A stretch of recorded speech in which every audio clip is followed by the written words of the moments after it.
हाँ, हमारे प्यारे बच्चों ध्यान दीजिए। हम आप लोगों को आज क्लास 9th का रसायन विज्ञान का पहला अध्याय हमारे आसपास के पदार्थ के बारे में बताने जा रहे हैं। इसमें सबसे पहले आप लोगों को ये जानना है कि पदार्थ क्या होता है। पदार्थ क्या होता है, क्या जानना है हम लोगों को कि पदार्थ क्या होता है। तो पहले हम जानेंगे पदार्थ।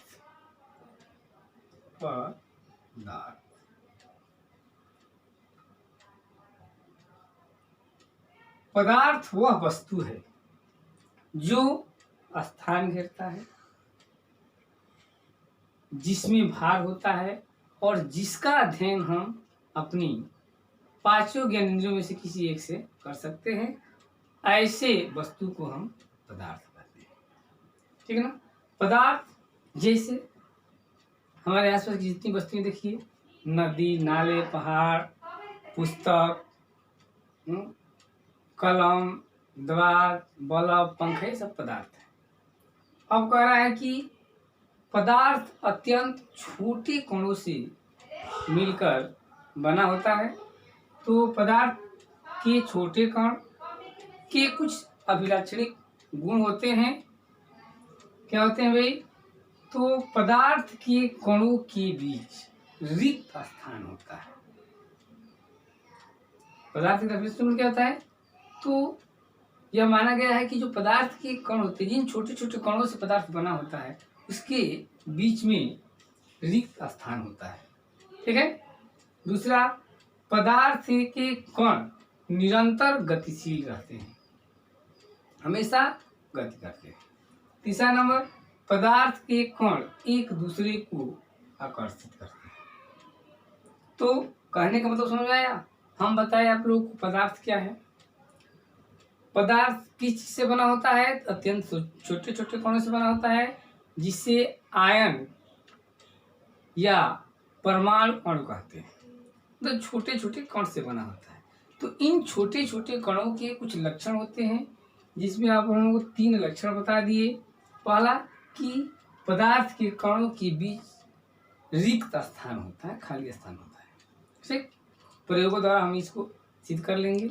दूसरा, पदार्थ के कण निरंतर गतिशील रहते हैं। थर्ड नंबर, पदार्थ के कण एक दूसरे को आकर्षित करते हैं। ठीक है। तो पदार्थ के कणों के बीच रिक्त स्थान होता है। इस जो है कि बिंदु को सिद्ध करने के लिए हम एक छोटा सा प्रयोग करते हैं और देखते हैं कि पदार्थ के कणों के बीच क्या रिक्त स्थान होता है। तो देखिए, जब हम 2 पदार्थ को मिलाते हैं, जैसे पानी ले लीजिए और उसमें चीनी घोल दीजिए, तो देखते हैं कि जब पानी में चीनी को घोलते हैं तो जिस बर्तन में पानी लिया गया तो उसका आयतन में वृद्धि नहीं होता है और चीनी धीरे धीरे गायब हो जाती है। तो चीनी जाती कहाँ है भाई? तो पानी जिन कणों से बना होता है, उन कणों के बीच में खाली स्थान होता है और उसी में चीनी के कण क्या हो जाते हैं? घुस जाते हैं। ठीक है ना। और इसलिए उसका आयतन नहीं बढ़ता है। और इससे यह सिद्ध होता है कि पदार्थ जिन कणों से बना होता है, उसके बीच में रिक्त स्थान होता है। दूसरा कह, पदार्थ के कण निरंतर गतिशील होते हैं। इसके लिए हम एक प्रयोग करेंगे, देखेंगे। अब ध्यान दीजिएगा, देखिएगा कि कोई किसी पात्र में आप जल ले लीजिए और उसमें स्याही डाल दीजिए। देखिए कि कुछ देर के बाद पूरा बर्तन का पानी स्याही के रंग का हो जाता है। कैसे हो जाता है भाई? तो कहने का मतलब ये कि ये स्याही के जो कण है वो गति करते हैं और गति करते हुए पानी के सभी पूरे बर्तन में क्या करते हैं? फैल जाते हैं। मीन्स यह सिद्ध होता है कि पदार्थ के कणों में क्या होती है? गतिशीलता होती है। तीसरा, पदार्थ के कण एक दूसरे को आकर्षित करते हैं। पदार्थ जिन कणों से बना होता है वे कण क्या करते हैं? तो एक दूसरे को आकर्षित करते नहीं करते तो कोई भी पदार्थ से बना हुआ वस्तु अस्तित्व में नहीं रहता। वो इधर उधर एक ही बिना किसी शेप और साइज, मतलब बिना आकृति आकार का होता है। मीन्स जिस कणों से पदार्थ बना होता है, जिस कणों से वो वस्तु बनी होती है, तो कण आपस में आकर्षित होकर के उस वस्तु के आकार को सुनिश्चित करते हैं। तो ये 3 बिंदु सिद्ध करता है कि पदार्थ के कण में बीच स्थान खाली स्थान होता है, गतिशील होते हैं और एक दूसरे को आकर्षित करते हैं। पदार्थ की अवस्थाएं होती है। भौतिक अवस्थाओं के आधार पर हम पदार्थ को 3 वर्गों में बांट सकते हैं। कौन कौन भाई? आप लोग छोटे क्लास में पढ़े होंगे। ठोस अवस्था, जिसको हम इंग्लिश में सॉलिड स्टेट बोलते हैं। द्रव अवस्था, जिसको हम लिक्विड स्टेट कहते हैं। और थर्ड गैस अवस्था, जिसको गैसीय स्टेट बोलते हैं। तो ठोस अवस्था क्या है? ठोस अवस्था के पदार्थों के कुछ लक्षण होते हैं। तो ये होता है कि वे पदार्थ की वह अवस्था जिसमें पदार्थ का आकार, आकृति, ठीक है ना, निश्चित होती है। इनके कणों के बीच अधिकतम आकर्षण बल लगता है। ठीक, ठोस अवस्था के जो कण होते हैं वे गतिशील नहीं होते हैं। वे एक जगह से दूसरी जगह तक बह नहीं सकते हैं।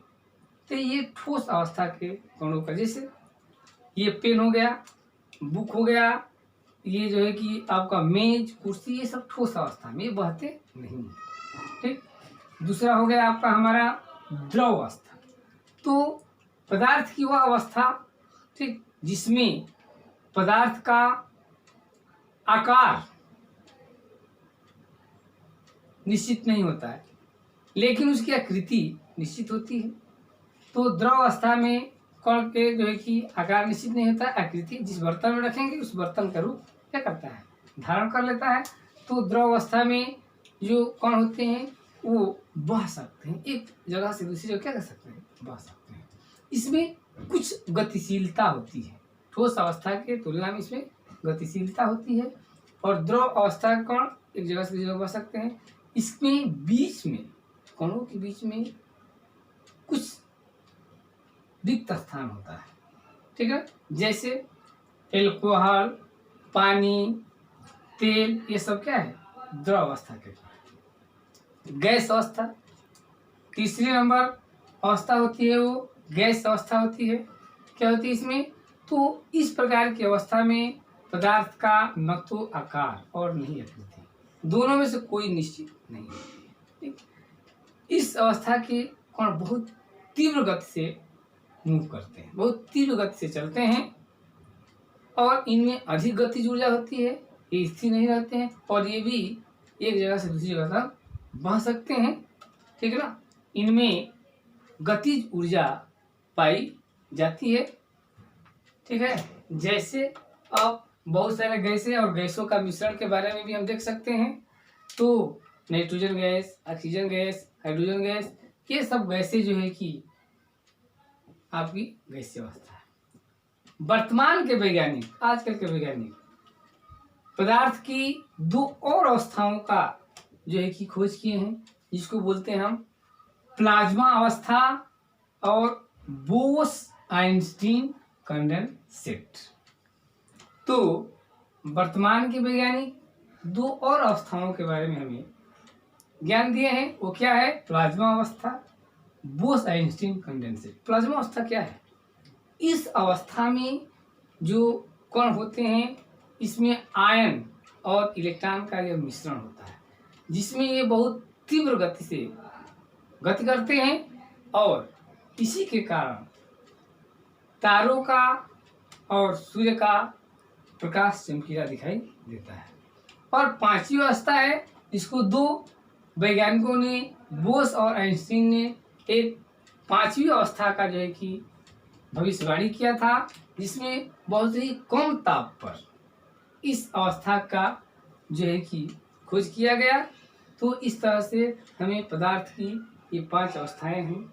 इसके बाद आगे वाले जो भी जो है कि हमारा टॉपिक है, ठीक ना, उसको हम अगले वीडियो में आप लोग को हम बताएंगे। तब तक इसको स्टडी कीजिए, आप लोग अध्ययन कीजिए। और इसमें क्या जो है कि चीज़ समझ में नहीं आ रहा है, क्या गलत है क्या सही है, ठीक, इसके बारे में हमसे कंप्लेन कीजिए, ठीक।